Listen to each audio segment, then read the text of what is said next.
Hello guys and welcome back to my YouTube channel. My name is Silla. Please don't forget to subscribe, comment, like and also share this video. So guys, by now we all know that Somizi will be paying Mohale for all his legal fees for their divorce. You guys, his friends, Mohale's friends all celebrated his victory on Twitter yesterday.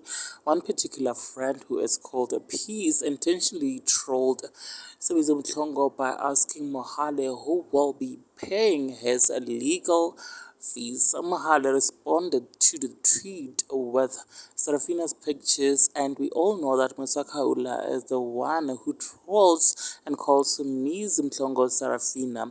Mohale was being shady and trolling Somizi, you guys. So this is what happened.